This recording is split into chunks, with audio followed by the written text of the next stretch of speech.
Hello and welcome to Cooking Through the Catalog. I'm Devera with the Gwinnett County Public Library.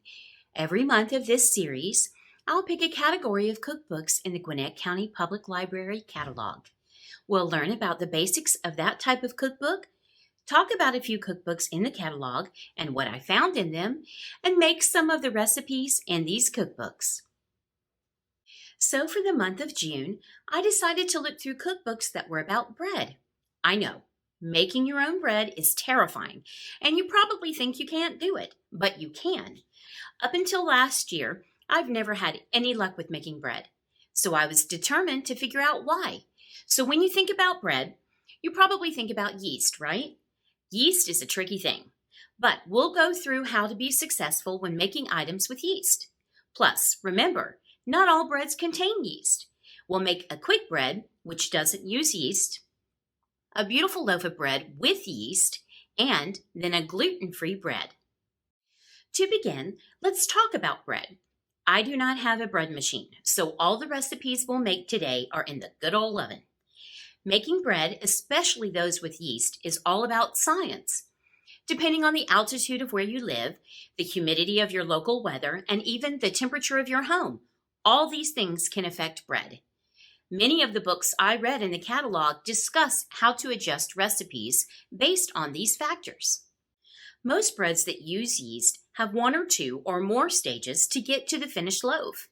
These are straight dough, which is made in a single stage. Levain, which has a starter, think sourdough. Biga, which has a very small amount of yeast, and Polish, which often contains 30 to 55% of the total flour in a recipe and generally contains equal amounts by weight of flour and water and a tiny amount of yeast. See? It's all about science.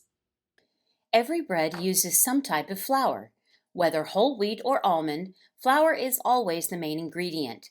Most breads with gluten use whole wheat flour, all-purpose flour, or bread flour. Equipment is also important for baking bread. Honestly, to make the best bread possible, you need a kitchen scale. Why? Because depending on the brand and the grind of the flour, measuring in a cup is inaccurate and will change the flavor and taste of the bread. For a full list of equipment suggestions for baking bread, see the link at the end of the program or the resources in our YouTube description. Now let's talk about the scary stuff, yeast. Yeast is a tricky beast. It's kind of like Goldilocks. It doesn't like it too cold, it doesn't like it too hot, it likes it just right, somewhere between 94 and 110 degrees. Using traditional active yeast, you'll add water to it and let it proof. It will make bubbles, so you know it's ready. If it doesn't bubble, either your water temperature is wrong or your yeast is old. Invest in a thermometer that is digital because it is more accurate. The other types of yeast are rapid rise, which means you don't have to proof, and instant, which is mixed directly in with other ingredients. So that's enough about science. Let's move on to baking bread. The first bread we'll make is bread that doesn't use yeast. The bread is called roti or chapati. Roti is an Indian flatbread that uses whole wheat flour. The ingredients are pretty basic and found in your pantry. I found this recipe in Indian Vegetarian Feast by Anjum Anand.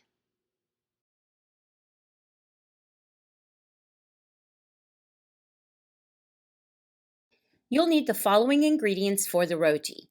2.5 cups of chapati flour, which is purely whole wheat flour, or you could mix half whole wheat flour and half all-purpose flour. You'll need salt and 3/4 to 1 cup of water. Sift the flour and the salt, if you're using salt, into a bowl and make a well in the center. Slowly drizzle 3/4 to 1 cup of the water and use your hand to draw the flour into the center, mixing all the time. You may not need all the water, depending on the age of the flour or the moisture content in the air. It should be just slightly sticky and will firm up as you need it.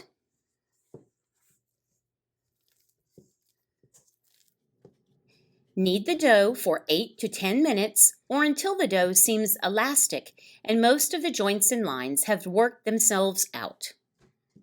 Place the dough in a bowl and cover with a damp dish towel and leave for 30 minutes in a slightly warm area.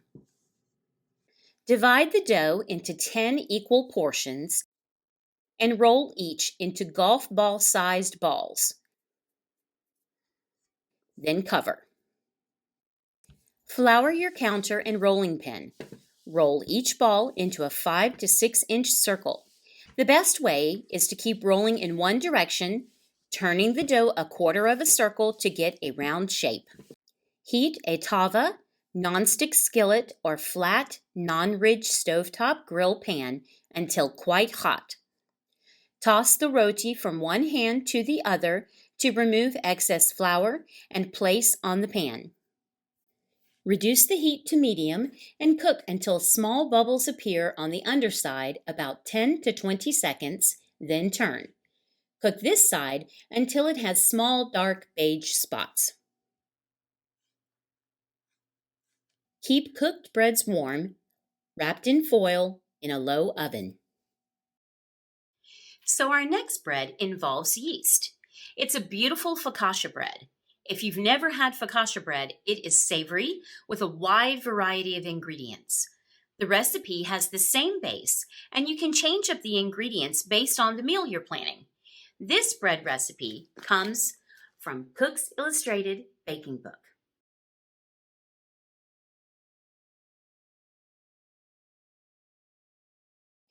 It is a two-part process to make focaccia.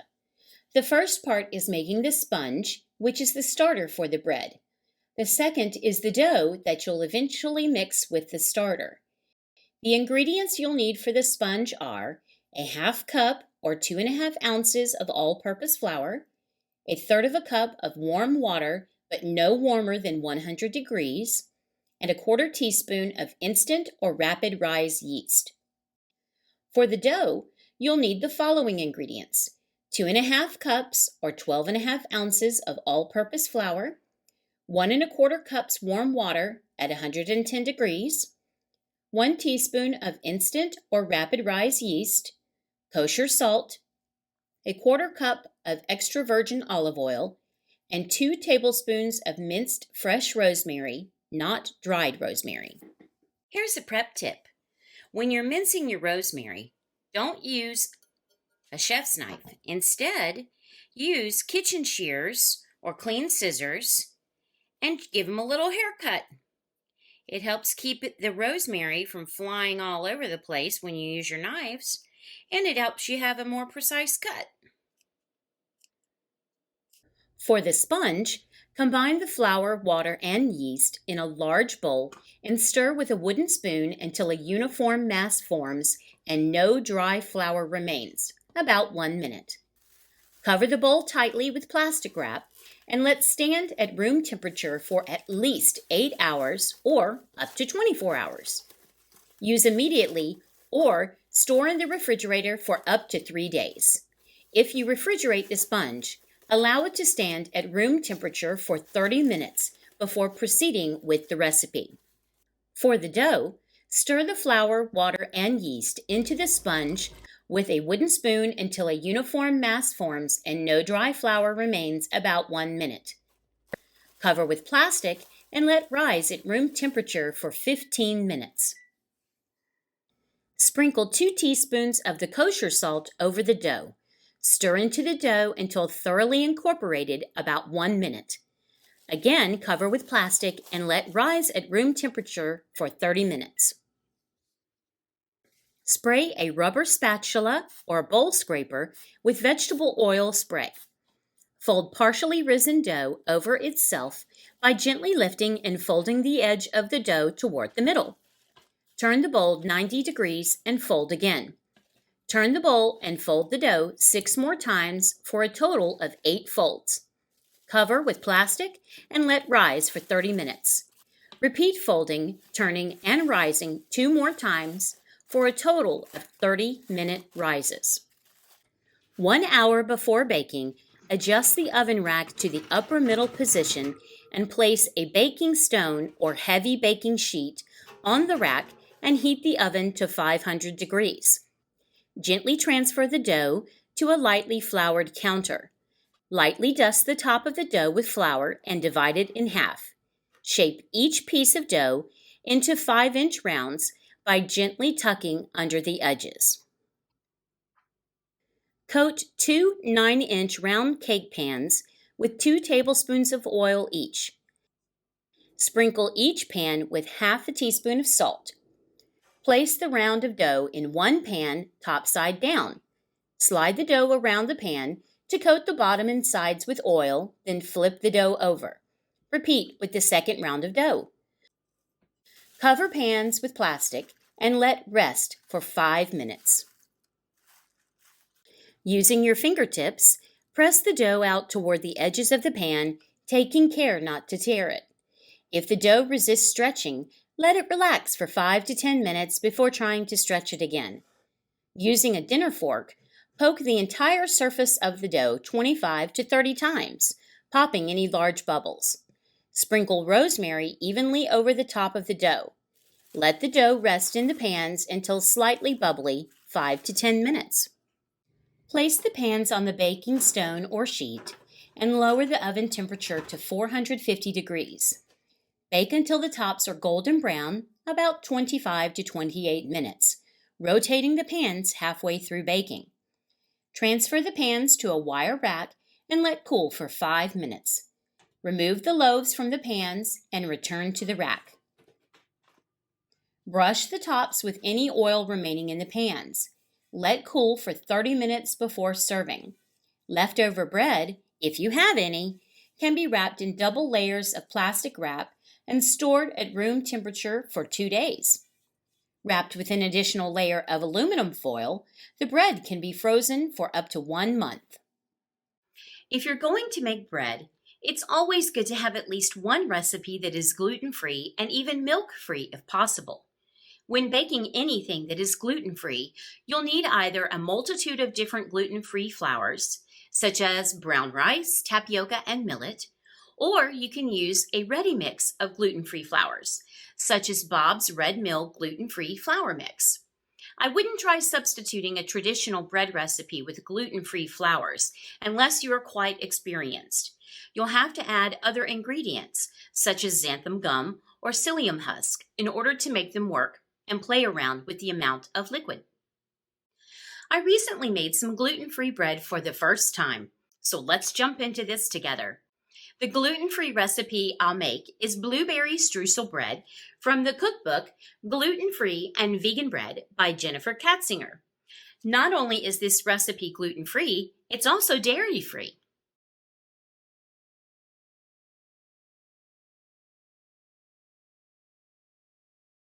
To make the streusel, you'll need the following ingredients: a half cup of walnuts, a third cup of gluten-free oats, a quarter cup of packed brown sugar, a quarter cup of extra virgin olive oil, and a half teaspoon of ground cinnamon.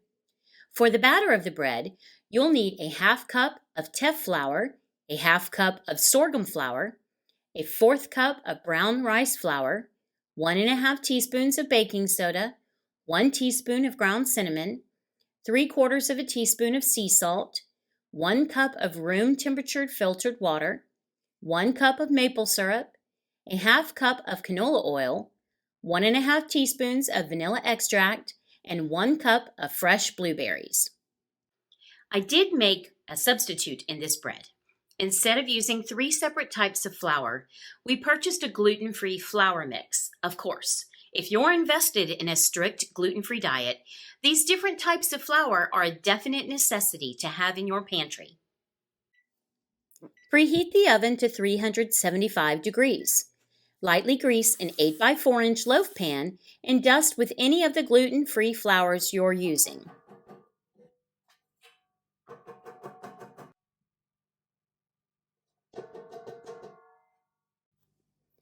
To make the streusel, pulse the walnuts, oats, brown sugar, olive oil, and cinnamon in a food processor to a coarse crumb.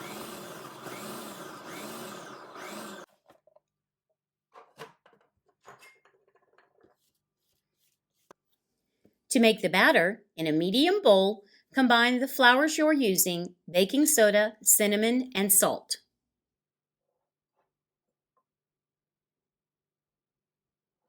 In a separate large bowl, or the bowl of a stand mixer, combine the water, maple syrup, canola oil, and vanilla extract. Add the dry ingredients and mix well with a whisk by hand or the mixer, breaking up any lumps of flour. Once a smooth batter is achieved, fold in the blueberries. Here's a quick tip. Anytime you're baking with fruit, if you lightly toss the fruit in your flour before putting it in the batter, it won't sink to the bottom. Pour half the batter into the prepared loaf pan. Spread half the streusel on top, then pour the remaining batter on top of that. And then finish with the remaining streusel. Bake for 1 hour and 30 minutes until the top is golden and firm and a toothpick inserted beneath the streusel layer comes out clean. Allow the bread to cool completely before slicing. When storing, wrap tightly in plastic wrap and keep in the refrigerator for up to 3 days. That's it! You did it! Some tips to remember about bread. 1. When you bake bread, turn it over and tap it on the bottom. If it sounds hollow and doesn't feel very heavy, it's done. 2. Homemade bread is best to slice once it has cooled completely. If you cut it while it's warm, it might become a little gluey. Yes, I know that's difficult when smelling hot bread. And 3, don't worry if you mess it up. Keep trying. You'll get it soon. In looking through the library catalog, almost every cookbook had some type of bread recipe. Here are some of my favorites. Today's resources help you find cookbooks in the catalog that have bread recipes with a quick and easy link. There's also additional links for essential equipment and different types of flour. Thanks for joining us today. We'll see you next time when we look for fun pet treats recipes on Cooking Through the Catalog.